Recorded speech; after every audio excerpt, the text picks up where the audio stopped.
Good morning, dear students. Welcome you all for our SST online class.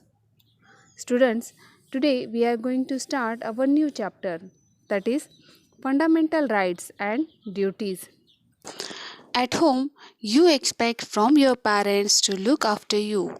You expect them to provide you with a home, give you food and clothes, and pay your school fees.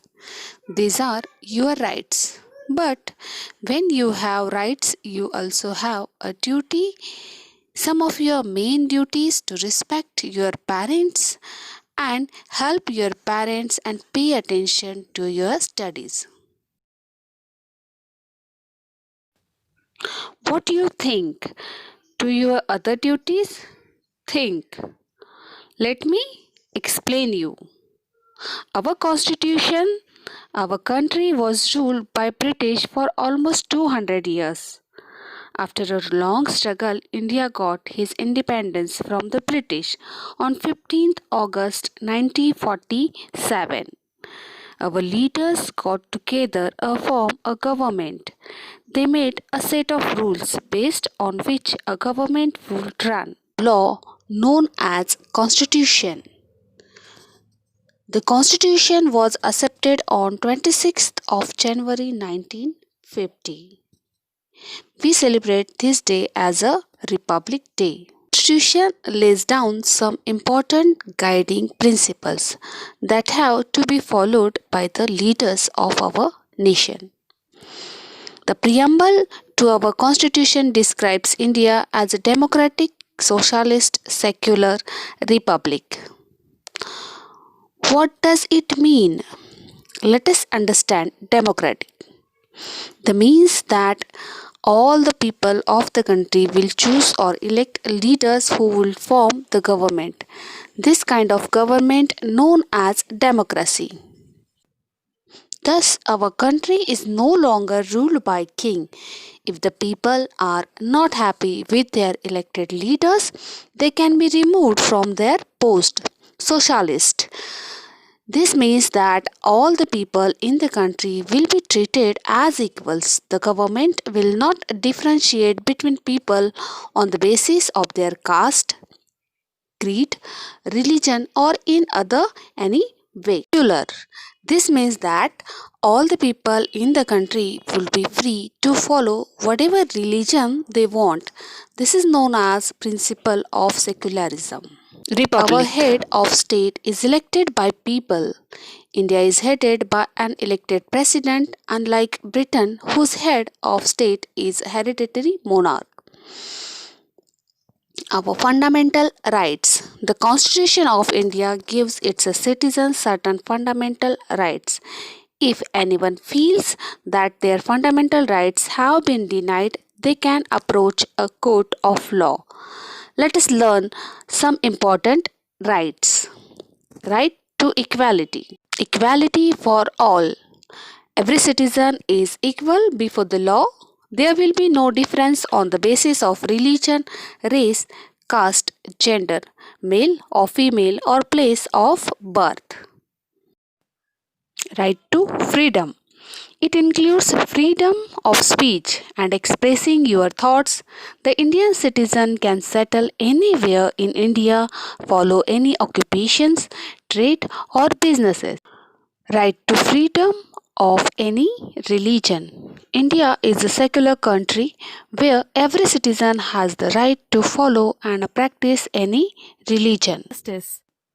Right to justice. Access to justice is a right for all the peoples living in this country, all the citizens who live in our country, to live and travel anywhere in the country.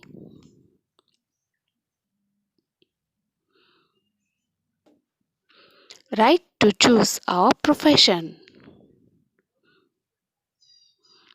Right to education.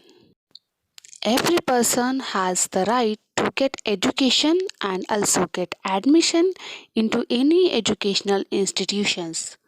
The state cannot impose any external cultural on people of the country. This is the fundamental right which is given by our Constitution. Right against exploitation. This right protects the citizens from being ill-treated or made to work without compensation. No child below the age of 14 years can be employed for any kind of labor. Fundamental duties.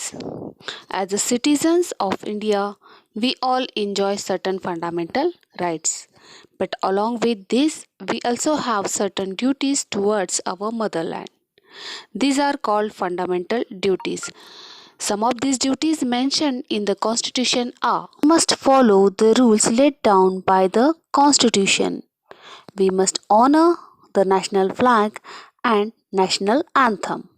We must help to keep our country united.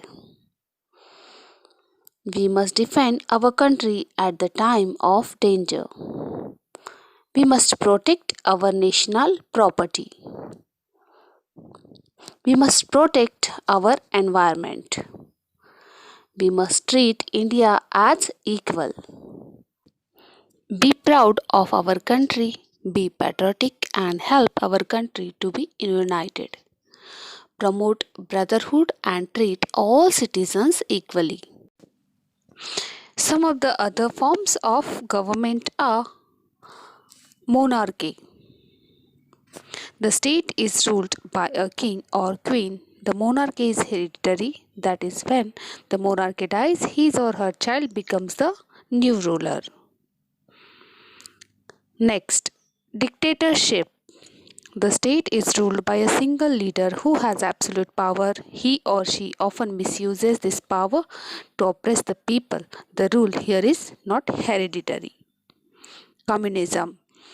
All property is owned by the government. The state provides its people with healthcare, education, and welfare. All people are seen equal by this government.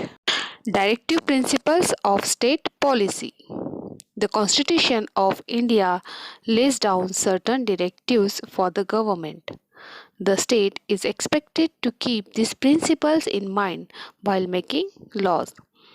These principles are like a check on the government as they help the people to know whether these principles have been applied for the benefit of the citizens or not. Some of these guidelines we'll learn in the next period.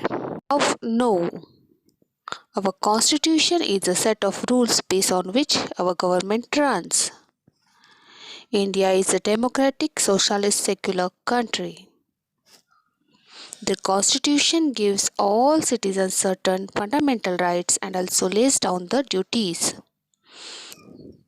The directive principles laid down in the constitution guide the government to work for the welfare of the people.